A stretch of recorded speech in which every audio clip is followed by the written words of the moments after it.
I have to say this is a very sketchy project at this time. I was kind of curious. I know that you have talking points and we can get to them. I have one, which is, do you currently have kind of a working notion of how I hit a spider with my sword?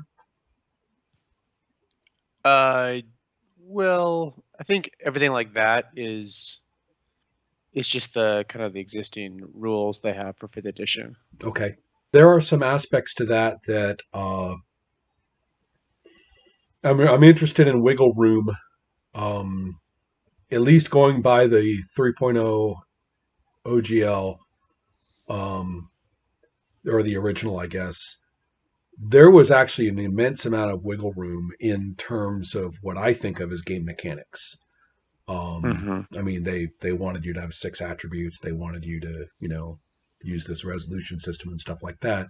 But they were curiously silent on things that I think are more important than simple resolution rolls, like initiative and ordering during combat and stuff like Uh-huh. that. Stuff that I really think of as the real gears of play was wide open. And so therefore there may be some room for some system design here that you might want to, I'm just saying, you might want to check on the fine print and see what they want locked down. Yeah, absolutely. Because my suspicion is it's a lot less than one might think. Uh-huh. Most people designing games off of the OGL aren't going to think of that stuff as game mechanics, or rather, they're going to think, well, it must be the way that they do it in the D&D rulebook because that's how it's done. Hmm. Period. And so, and never really think that they can totally do it differently. Yeah. There are some interesting lessons from fourth edition, which I think has the most. I don't really know about fifth edition's combat. I'm not really up on it. I know that fourth edition's combat options per character lead to some extremely sophisticated play if you know what you're doing, and are Right. fun to strategize. So if you just wait for your roll to hit, then it's really lame. But there's a lot more that you can do than that. So check out both the 5th E rules, which when I say check out, what I mean is, you know, review what you know, and then check out the OGL and then say, wow, I could have, missile combat be a totally different thing from melee in some interesting way that I always wanted to try to do or would like to try out, and the OGL won't say anything one way or the other about that. So, um, just in case. So, all right. With that in mind, let's take a look at some of those questions you had in mind. Before we get to that, maybe I wanted to give just a real short report on I've been playing around with that mechanic that guy came up with on the forum, Right. Uh the huh. 5 token mechanic. Uh huh. And I've been using that for the past 3 sessions of D&D that I've been If you playing. didn't throw it out halfway the first one, then I guess that's a pretty good sign right there. No, Um, it's really cool actually, and mhm. it's funny. Like it's we actually ended up throwing out the built-in mechanic, which is inspiration, and keeping that Right. mechanic. I actually was surprised that you were trying Ram's mechanic in combination with inspiration, because Why not? well, because it's like putting Jello and pudding into the same cup. But Mm, but yes, in that case, I'm not surprised that one or the other had to go, and I'm not surprised of which one went. Because anyway, cool. So all right. So we got kind of a positive on that. In other words, 3 sessions.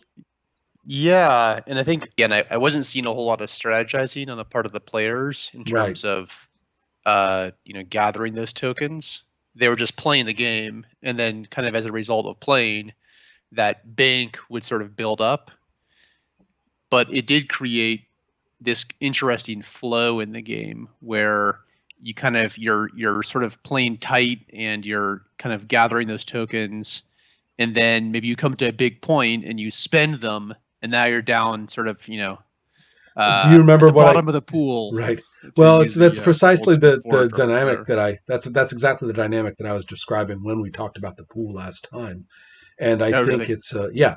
You and I was trying to describe that was the the power, the quality, the very useful um, the very useful waxes and wanes of the pool, which had very little to do with saying, with treating it like, like a I'm not articulating this very well. People who do not play the pool create in their minds all sorts of extravagant notions about how they think play will go because of the pool mechanic. Uh-huh. One of the things they say is they seem to think that it's about never losing your pool, Right. always building it up, never busting, right? Oh my God, that would be bad play, stupid play, or oh, it's the way you do that to keep it, the game's going to hose you, that kind of thing. And so instead, no, it's a wonderful mechanic that does wonderful things. And as you say, you expend it, or risk, in the case of the pool, risk expending it when you want to. Right. And that's all there is to it. And it's not always there, which puts some interesting constraints or thoughts or influences on play, but it's never painful. It's never, you're never like sucking wind. It's not like you're powerless because you're out of pool points or something. It's just Yeah. really cool when you've got them and you can see why and when you would spend them or expend them when the time comes. And so yes, I'm not surprised. So that's an interesting, an So interesting maybe, thing yes, right maybe there. two other just small points about that. One is that the sort of uh, the players paid very close attention to the size of their pool as they were playing. The It actually collective became pool, right? yeah, it became a fairly important resource that Just they. like your whiteboard, then. Yep, Awesome. exactly, just like that. And then the other It's part of it too was that I actually I increased the sort of the power of what you could do with those. that's something, yeah, you can So play with and see what relative to a given set of notions about what a role does. It is often useful for the secondary mechanic or the modifying or orthogonal mechanic. It's very, very useful for it to do a different thing. That's why I've never really been happy with plus ones, banking plus ones, banking in bonuses. Apocalypse World, you Well, mean, or Apocalypse World, they're usually used up. It's usually plus one uh-huh. going forward, and then that's the end of that, right? It's the next roll.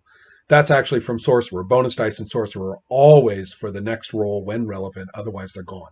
You can't That's bank right. them. You can't wait for the next action eventually, which fed on your action where you got the bonus. No, I mean you don't write them down on your sheet really. They're gone almost instantaneously. In fact, Yeah. I don't even have a place to write them down. They're not in that sense a reward mechanic that that you hold.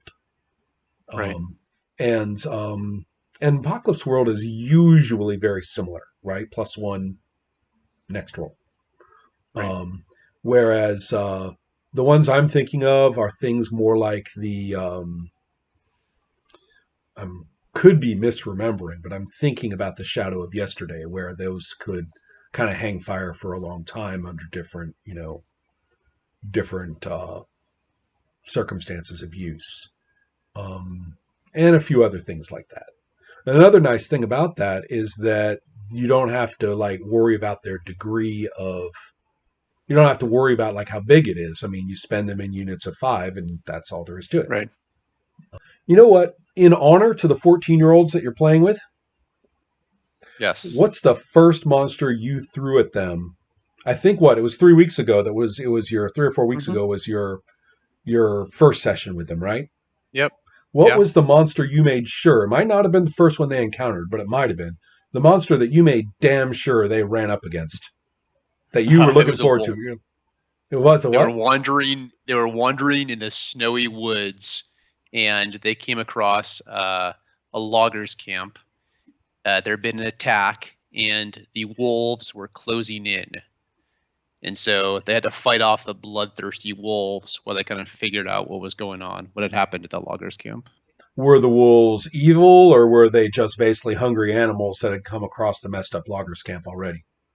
They were hungry. They were not evil. They were hungry animals, but I made sure I did my damn best to make sure they were really, really scary. We can't call your game, just like we can't call it ElfQuest, we can't call it White Wolf. There are reasons. But Wolf Winter, Yeah. although that sounds like a pulp hero now that I think about it. Does. Unfortunately, I just got an image of Wolf Winter pulp hero in my head, and that ruins it. I can't unsee it, you know. But what I'm trying to say is that um, I am trying to come up with a working title, not by making one up myself, but by coming off of the things that you really, really liked seeing in terms of raw imagery. Hmm. Um, and so that's kind of what I'm thinking. Um, the I mean, I'm trying to kind of get the project its own identity rather than being Tor's 5e hack. What is, Right. it kind of needs a name. And if you've been playing with these guys for a few sessions with this sort of thing in mind, then maybe draw something from it that you like and something very basic, like Yeah. because the nice thing about these games is they don't really the title doesn't have to capture everything about them. I mean, Right. the title doesn't have to be, you know, it could be the name of like one, Empire of the Petal Throne. I mean, that's a big. I mean, the Empire is pretty big, so it's not a really great example. But you could Yeah. call it uh, the Yeah, I really you like the there's something about the game that draws me to it that I am always trying to sort of express in every session, which is this sense of like wonder and awe as you kind of go into this world. And I'm doing that with my imagery, and I'm doing that with my terrain that I build, and I try and do that with the history. And I did that with the 5e game we played last year, the Elf Quest game, Mhm. and I've been trying to do that with the teenagers I've been playing with. Um, and that's like, I don't know, like if there was what name I could come up with that captured that feeling. I'm not sure that Um, you'll have a name that will capture that feeling in a conceptual sense, but if you think up, remember the name of something that had that quality. yeah, Um, the you could have two very not too surprising type of fantasy role playing games, one of which was, and each one would be pretty much just a spin off of 5e. And one of them would be called, uh, you know, the Dog Spiders of Azathoth. And right. you have, the back view from behind, 3/4 of a player character crouching, axe held low but ready to strike, very much in a kind of cautious, oh shit, kind of position. Still competent because they're a badass, but still, I mean, they're not going to just run in there with their arms waving at the dog spiders, because the dog spiders, as we can see with proper lighting as the main piece of the cover, are some freaking scary spiders. Right. The dog spiders of Azathoth. I could pick up that game as opposed to as opposed to another game which we will, for argument's sake, has almost identical rules. Yeah. And in this one, it's called The Wondrous Garden. Right. And in it, on the cover, we see the same player character, a very much similar player character, only this time they're kind of standing in such a fashion that they've already like dropped their axe and they're kind of letting their shield fall to their side. They're kind of in a more peaceful, okay, I was about to fight, now I'm not going to fight kind of pose. And Yeah. standing and in the main figure, the main feature in the cover is a glorious pool a magical pool in a, kind of cool, slightly psychedelic, but very pagan forest. And Yeah. thigh deep in the pool is I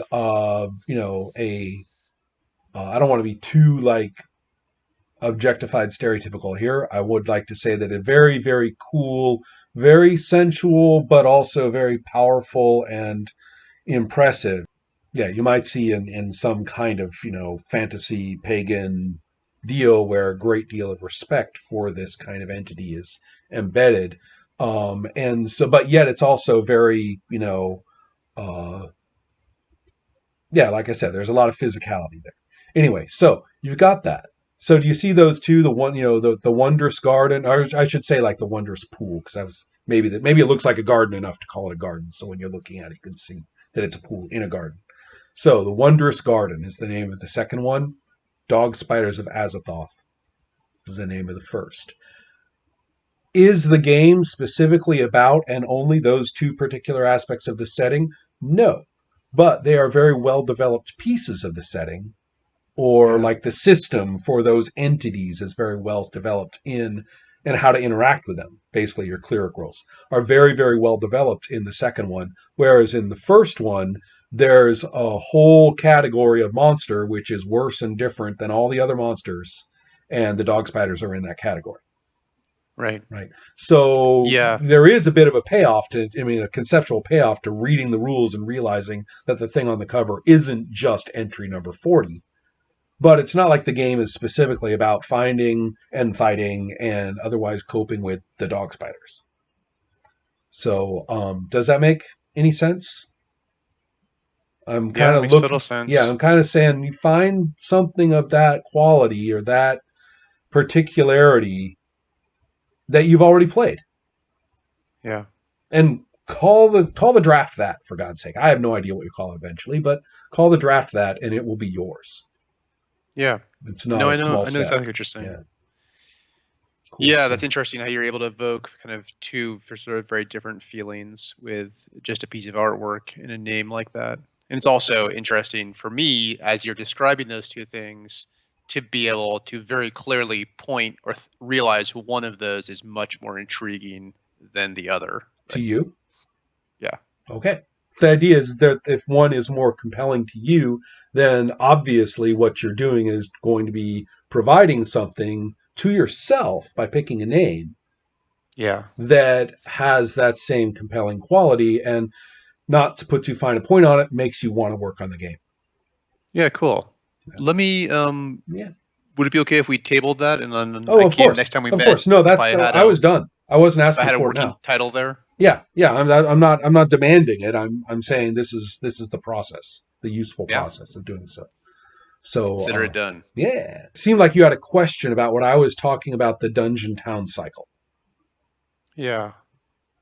And So, okay, let me get to that. For me, I think there's kind of two things going on there. The first thing is uh, sort of this fictional feedback loop. right. And that's kind of in the fiction where we're talking about things are happening in town. Maybe you run into the miller and his wife is missing, and you got to go down to the dungeon and find his wife, right? Well, yeah, although one You end up falling presumes, in love with his wife, right, and then we that we kind of we presume that the play is slightly more compelling than that, but yes. Yeah. I mean, we presume yes, that the response is from the character's point of view, oh no, you know, and then from right. the player's point of view is that's what I was looking for. I'm going down again, Yeah. right? So yes, And so then is that kind of so that there's kind of that side of the thing, and then I mean even something sort of kind of mundane like that could actually spin off into something more interesting, where one of the characters falls in love with the miller, and then dealing with a wife becomes an issue, and then maybe she becomes actually sort of a major villain, and whatever, right, right. so that's kind of there's sort of that part of it, and I think in some ways you were responding to that sort of a feedback loop in your comments to me in Well, the most recent email you notion sent me. being that if you're going to have town play, And if you don't want town to just be an open air dungeon, an open air extension of the dungeon, which is very, very common, by the way. If you don't want that, and instead you want town play to have its own qualities that are a little more normal, which is kind of what you were talking about. You wanted them to have sort of hijinks and social interactions and problems that they encounter, that were a little different from, worrying about being ambushed or trying to set up your own ambush. Um, so and the idea being that they may put the character into a position where they may or may not have to go into the dungeon, but it is very handy for the player who enjoys having the character in the dungeon to go. It's very handy to have that, kind of. I mean, a hook implies that otherwise they wouldn't go, and that's not what I mean. It's more like an opportunity. It's enjoyable to have a good excuse, Right. to go. Now, as far as coming back is concerned, Well, actually, Ron, yeah. let me interject there, because I think you actually described a third point Uh-huh. that I wasn't going to mention, but since you brought it up, I will, which is just the ability of the town experience to provide like either like I don't know what you call it, like a palate cleanser or sort of a change in pace that actually even anything to do with the dungeon can actually just make the dungeon more enjoyable. And Right. that's just sort of an Right. observed function of play. So that Well, was I kind of actually the was third taking thing I that think from you your mentioned there. initial description 2 sessions ago, Yes. in your Yep. first session. Yeah. Absolutely. So Yep. so great. Yeah, we were communicating. That's It's so amazing. yeah. So with that, so I'm not. So again, it would be over engineering to have town play like be, okay, you've got 5 pegs of, security, and we play town play until you have no pegs of security left. You can either go, you have, 5 little wooden pegs, and you're going to stick them into the little holder. And, there you are in town. You got 5 pegs, and various circumstances, rolls, whatever means you lose a peg. You can go back in the dungeon whenever you want to, but when you hit no pegs, you lose your last one. Now you got to go. And then when you come back out of the dungeon, you get so many pegs. Does this strike you as boring as fuck? Because it does to me, right?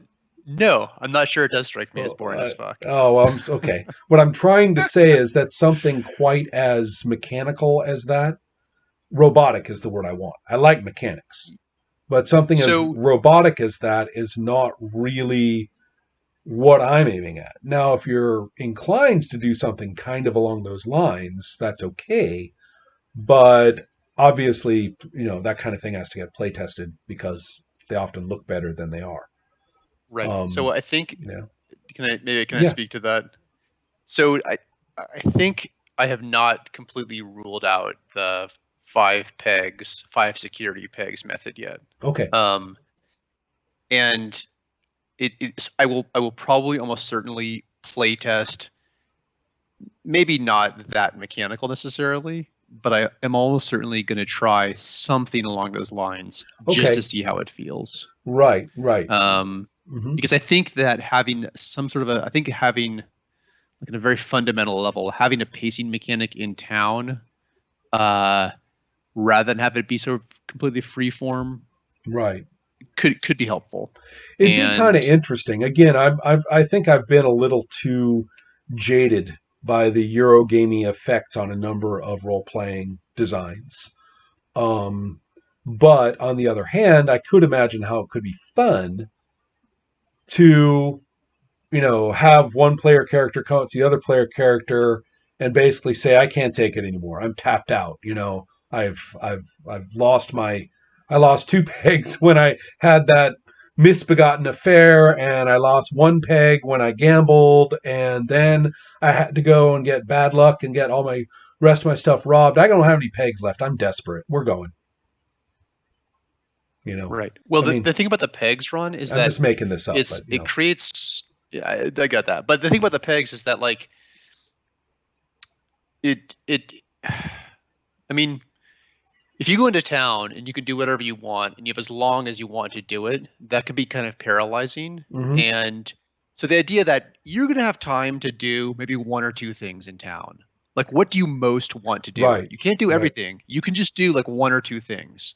Like, do you want to like, pick up with that affair where you left off? Do you want to go and buy some equipment? Do you right. want to go You and mentioned you try and mentioned do that some before. research? Yeah, yeah. Uh-huh. I remember you And talking about so that. if and that forces people, I think, to really kind of make a decision. Okay, well, that'd be kind of cool to do this. Okay, no, you can only do one thing, and then that's going to be kind of your thing. Um, that's kind of intriguing to me. And like I said, I probably will try something along those Right. lines. Okay. Okay. So I can. Okay. So with that in mind, then we're talking basically now, happily enjoying our excuse to go in, because that's something else that I was trying to be very explicit about in the email, is that you don't have mechanics like that to force people to take their characters into the dungeon when they otherwise don't want to.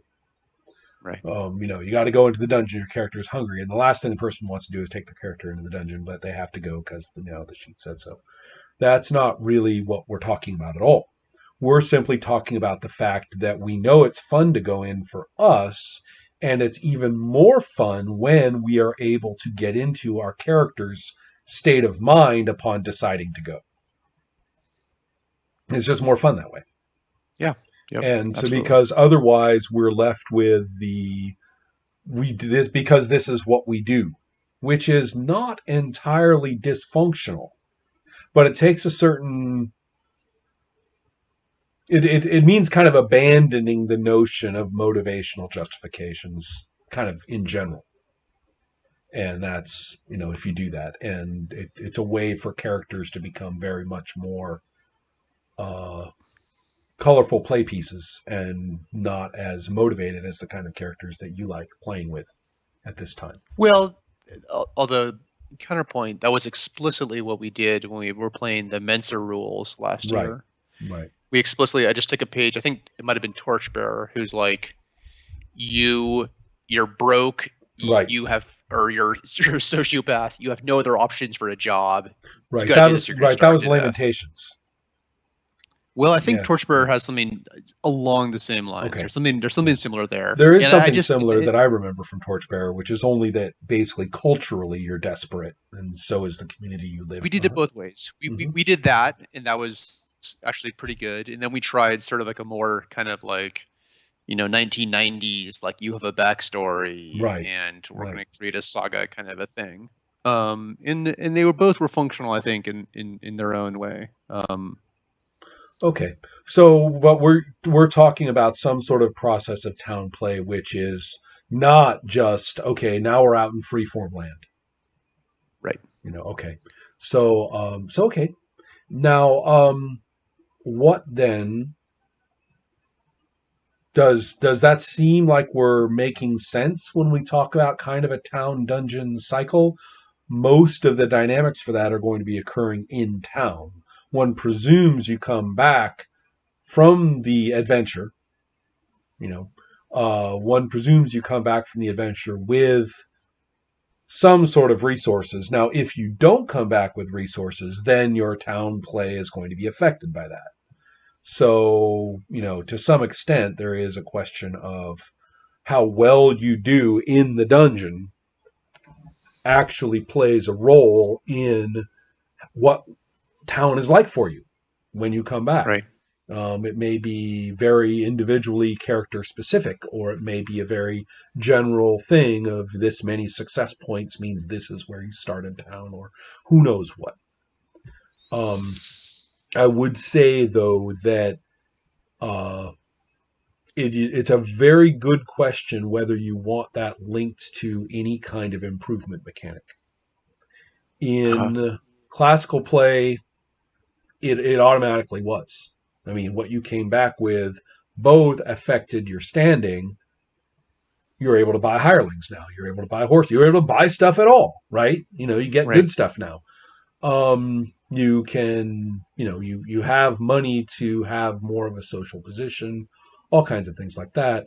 And in the kind of play I'm remembering, the money also basically was directly or indirectly an improvement mechanic as well. Uh-huh. So you literally, uh, you you you benefited immensely by garnering large amounts of cash. Right. The way that they played it sometimes had a lot to do with go back in because you want more gold. And so town play often was full of ways for you to get stripped of it. Right. And it wasn't very imaginative to play like that. It wasn't very much fun because basically you were like, well, back into the hamster wheel I go. Right. Um, all references to casino capitalism and what I just said are probably apt. Um, but the notion being that if you make it just that when you get back to town you'll have plenty of money and can buy a bunch of stuff, but being in town is going to drain you of money like a vampire, and so you're going to have to go back in when you're broke.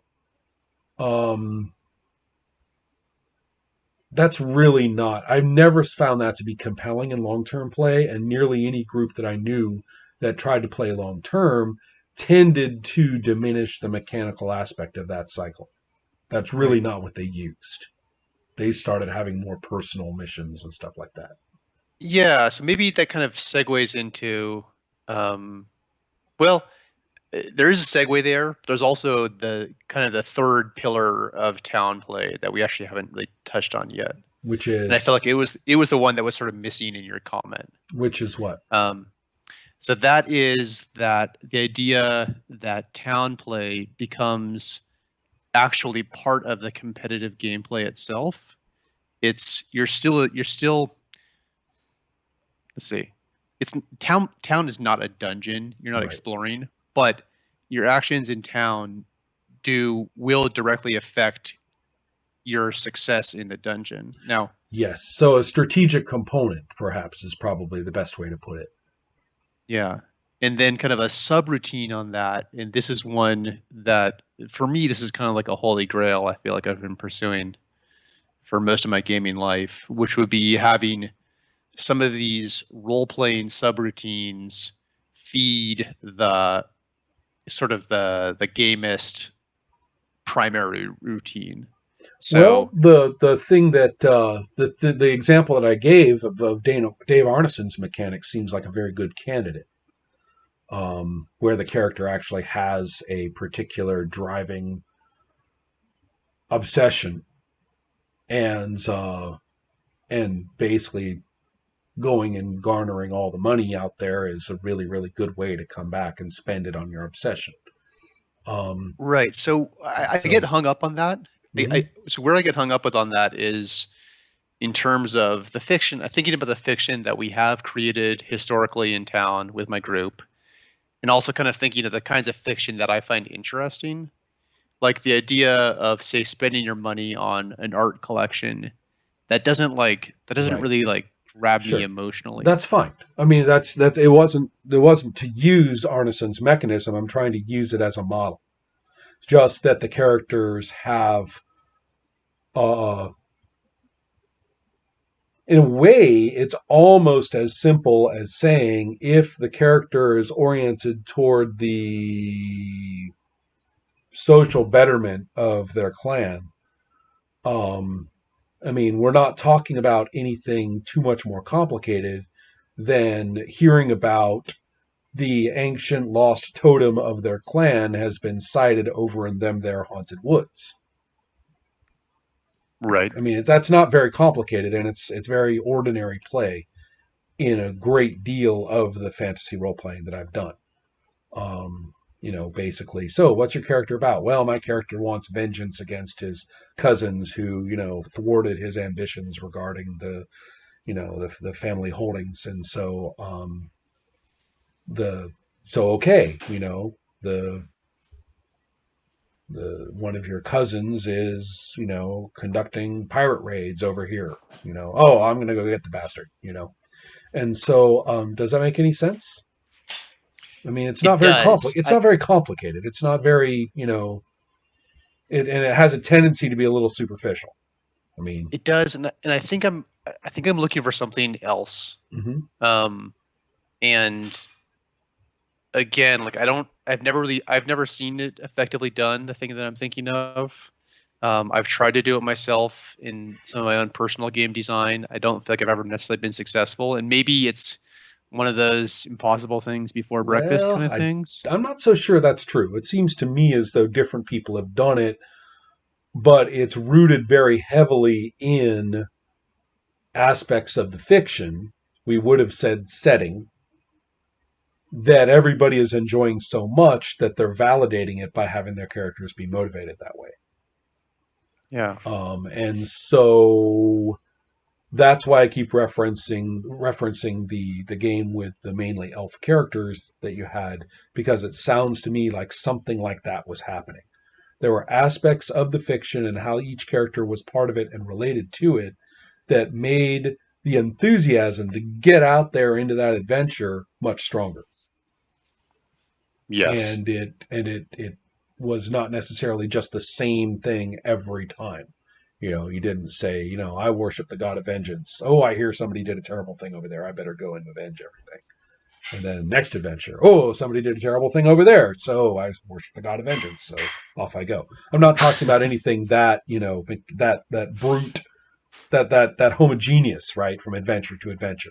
I'm talking about something that actually develops some history through the course of play, Yeah. takes shape, perhaps per So character.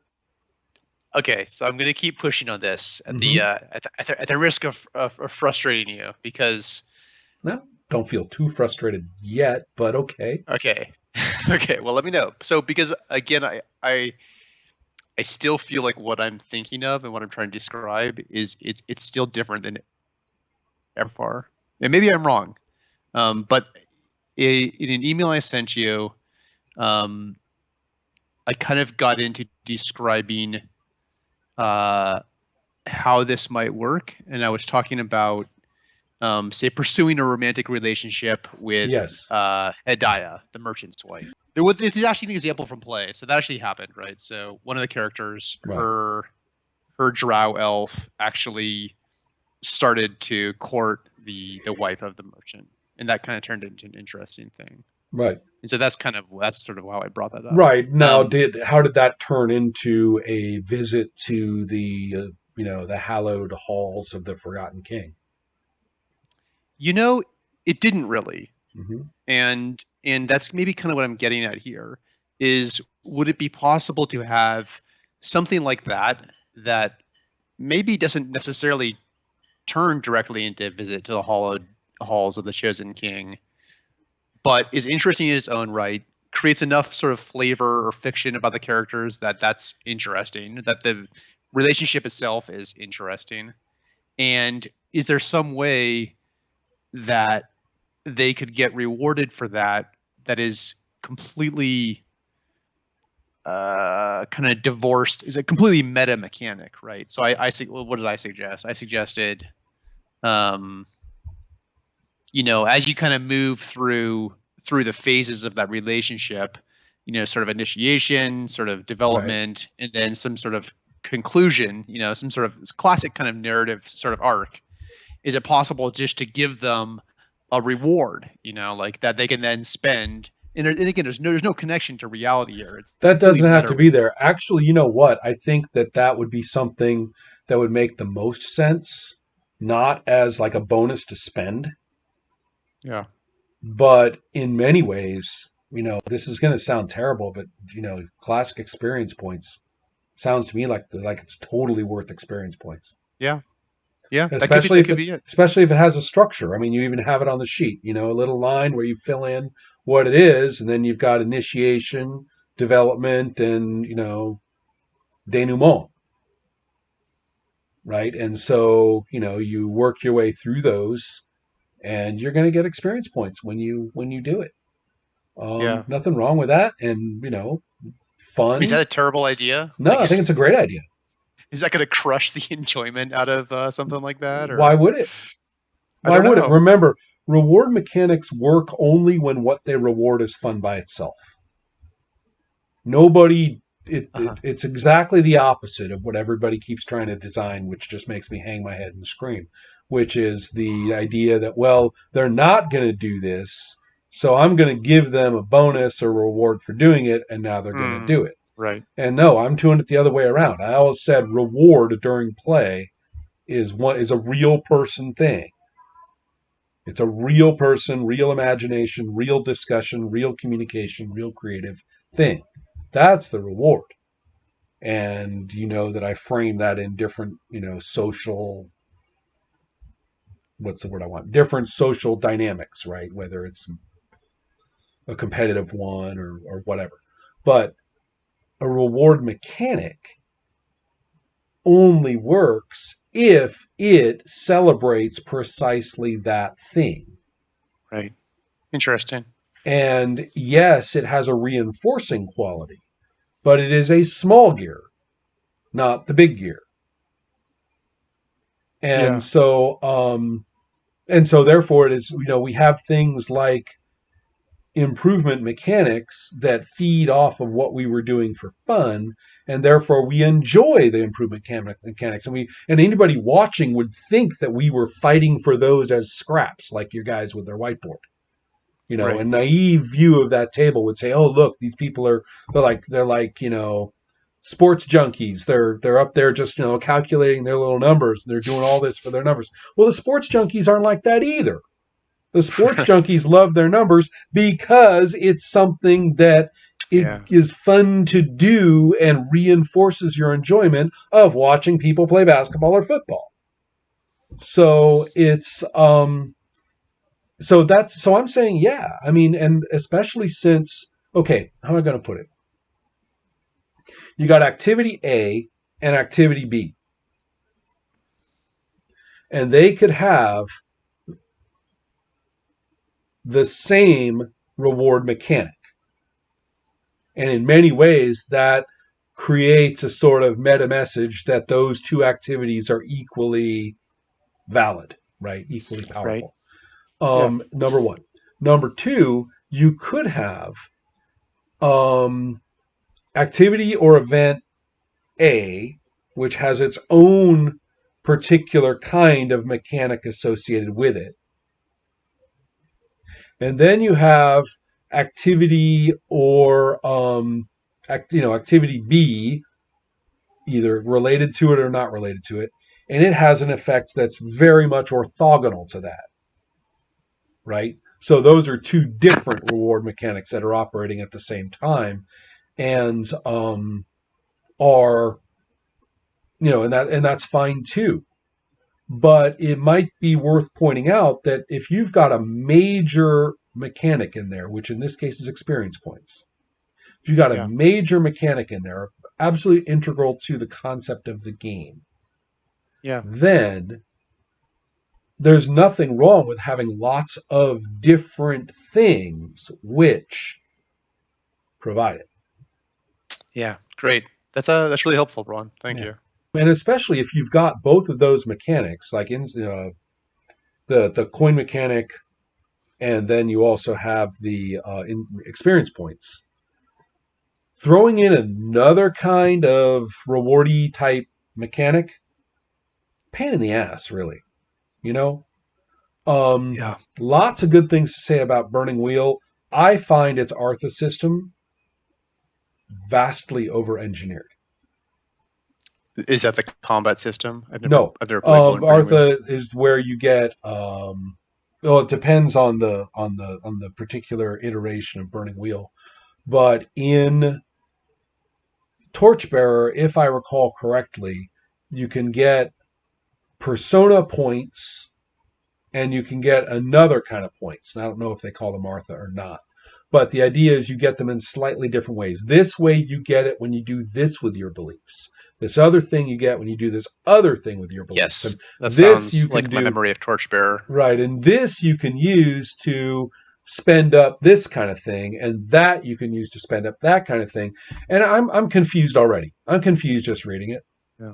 Playing it, it's just no. Why don't you just give me one kind of those points for any of that shit on that list, or those two lists, and I can Yeah. use that for a point. One on anything else on the spend list. Yeah. Why are we parsing it out that carefully?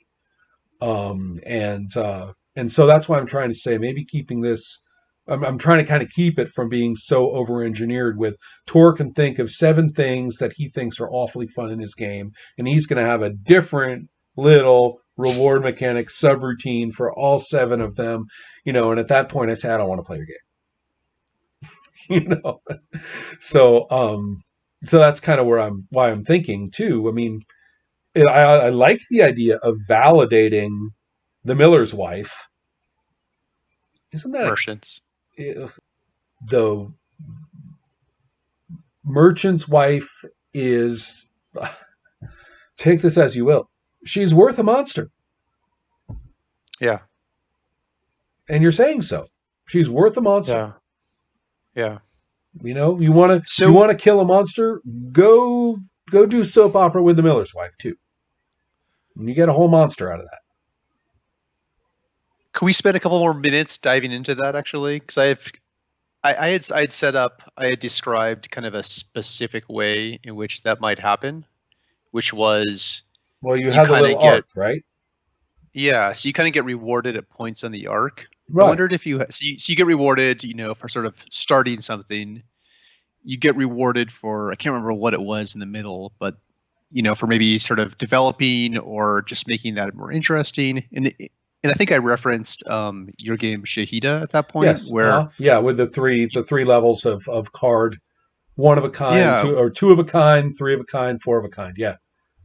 and what was cool about that was you sort of showed how the like a narrative could work. It Hmm. starts, there's stuff in the middle where maybe conflict is rising, but sometimes it's not. Hmm. Sometimes you're just kind of learning more about the people, and then it resolves, right? Yes. And I wondered if you had just any thoughts, and maybe you don't, that's fine. Maybe I just need to play it and see what happens. That's I totally have a okay. thought. But just at this stage, do you have any thoughts I about do. like where you might parcel rewards out, how you might do that, how you Yeah. might communicate that to the players? Well, I'm just going to run with what you said. Instead of me making something up, I'm going to run with what you said. And all I'm going to do is ask you this: how do you do it regarding monsters and fights and counters? How do experience points work there? Yeah. So the most basic level is you go into a dungeon, you encounter a monster, you defeat it, which usually means killing it. And immediately at that point, the most effective thing I found was to immediately tell the players you killed X and it was worth Y Right. experience points. Right. Now, when you say it was worth Y experience points, was that based in any way, shape, or form on the level of the creature relative to the level of the characters? Um,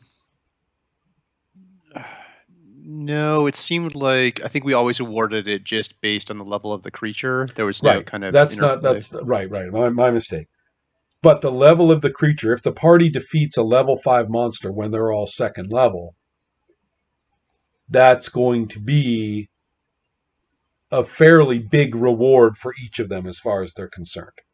Right. And As and the opposed to reason for killing. that Right, is because you level up faster at lower right, levels. right, So 1,000 experience points at level 1 is worth a lot more than 1,000 right. experience points at Got level it. 5. Yeah, well, all of D&D is built that way. And Yep. so if you, no, I should say each D&D, not all of D&D. There's a difference. But in the case of your, I'll just stick with, I'm going to be very simple minded here. I'm just walking you through it, very much step by step. Given that this same group of adventurers then encounters a second level monster, let's say there's 4 adventurers and they encounter, I presume, 4 second level monsters, it's considered a fair fight, right? So let's look at the reward they would get for that. Okay. In fact, if 5e does what every other edition that I'm familiar with does and says each of these second level monsters is worth X, so you've defeated 4 of them, the 4 of you. So now each of you gets X, and we divvy that up by 4. And you're probably saying, Ron, I'm getting bored. 4 times 1 is 4, and 4 divided by 4 is 1. I get it, Ron. Good. Yeah. My point being that that's exactly what? That amount, right? You defeat a critter who's your level, and you fought the same number of them as your party. That's how much you get for each of those iterations.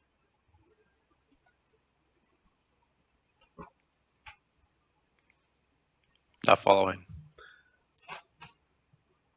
The 3 iterations of your relationship, each one in experience points, is worth a goblin of your level. Oh, I see. Okay. Right. So, okay. Right. Yeah. That makes sense. Yeah. And there you go. Cool. Should we talk about? Do we have time to talk about elves today? A little bit. The reason is I'm going to cut to the chase and not be quite so subtle. Okay. Because we've tried to kind of go. Yeah, subtlety always my strong point.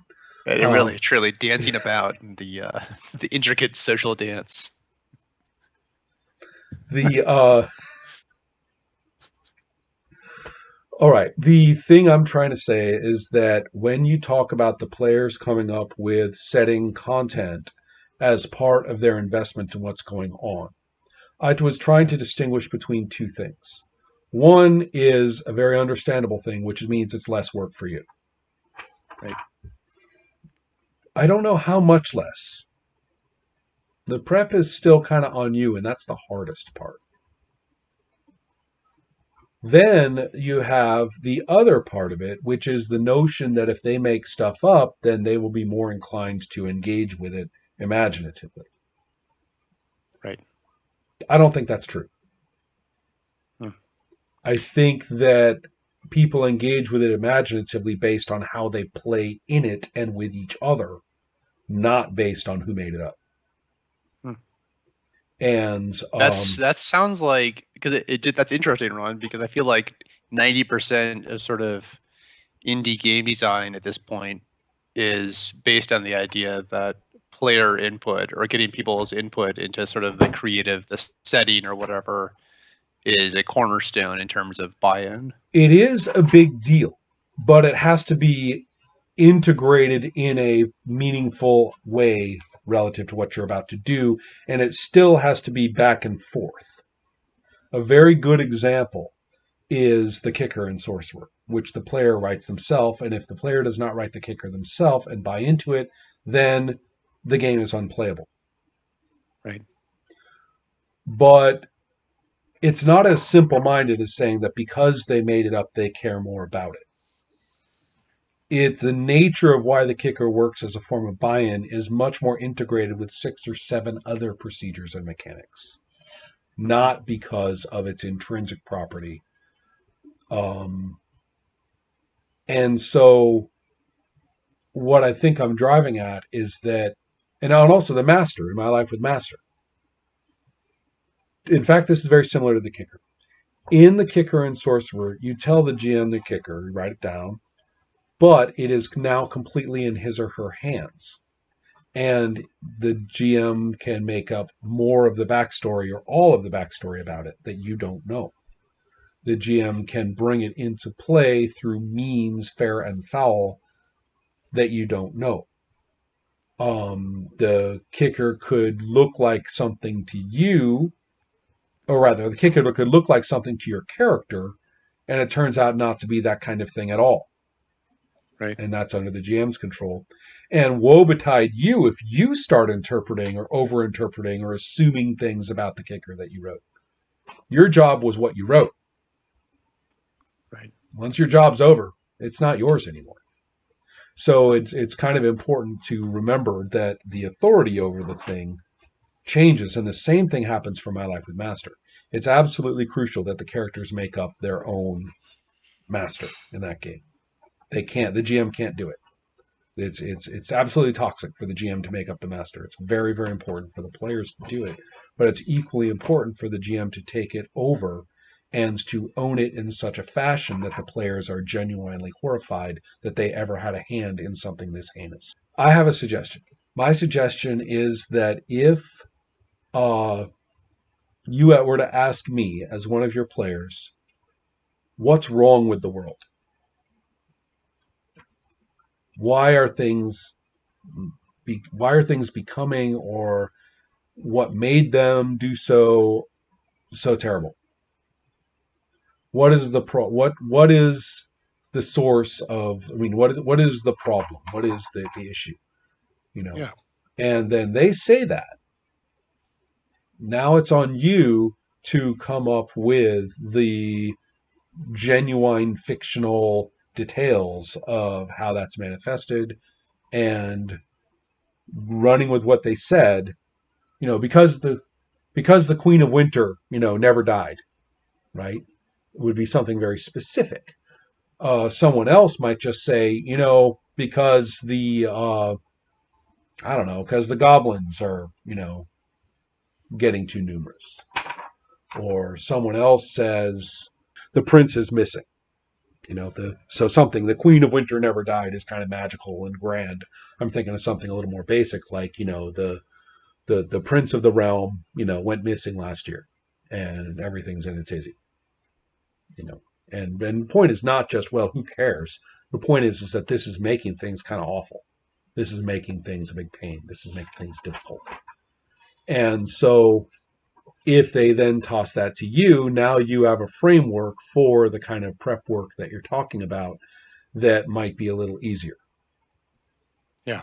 But they don't have to be in charge of making stuff up, like, yeah,